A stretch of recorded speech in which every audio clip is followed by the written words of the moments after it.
DXN কি আছেন? DXN আছে? Good morning DXN. ডিএক্সএন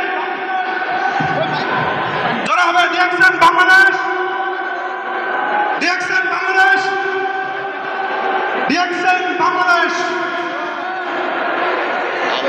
ধন্যবাদ সবাইকে।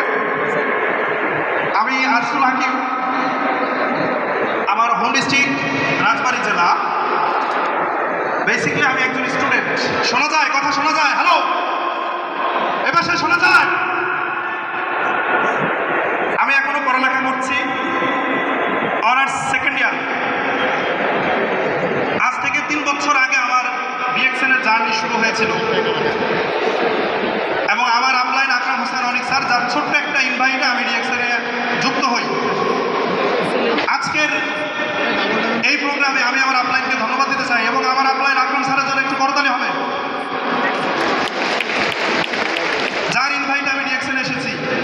এরপরে যার কথা না বললেই নয়, যিনি সার্বক্ষণিক আমাকে গাইড করে থাকেন, পরামর্শ দেন, ভালোবাসা দেন, আবার রাগও করেন, আমার অনারেবল বিজনেস মেন্টর শাহজাহান হাজির অলি স্যার। স্যারের জন্য করতালি হবে জোরে।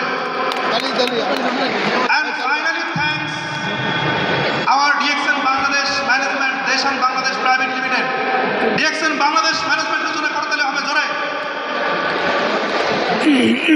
এ পর্যায়ে আপনারা যারা আসছেন, অনেক দূর থেকে আসছেন কষ্ট করে, যে যেখান থেকে আসছেন, সবার জন্য সবাই জোরে করতালি সবাই। সো সময় খুবই কম, ছোট্ট একটা ইনফরমেশন দিতে চাই, ছোট্ট একটা মেসেজ দিতে চাই। স্টুডেন্ট আছে কারা কারা? স্টুডেন্ট, এখনো পড়ালেখা করছি, দেখতে চাই। হ্যালো স্টুডেন্ট, স্টুডেন্ট কারা আছেন? Thank you. স্টুডেন্ট না, বাট আপনার সন্তান পড়ালেখা করে বা আপনার ভাই বোন পড়ালেখা করে, আপনার ফ্যামিলিতে কোনো না কোনো স্টুডেন্ট আছে, আপনি তার গার্ডিয়ান, কে কে আছেন দেখতে চাই। হ্যালো। সো আপনাদের জন্য এই মেসেজটা। আমি দেখেন, বাংলাদেশে অনেক মানুষ বেকার।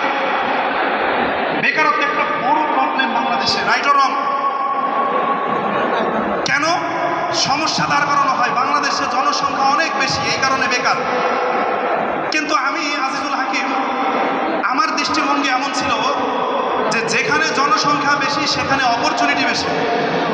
কেন বেশি? আচ্ছা ধরেন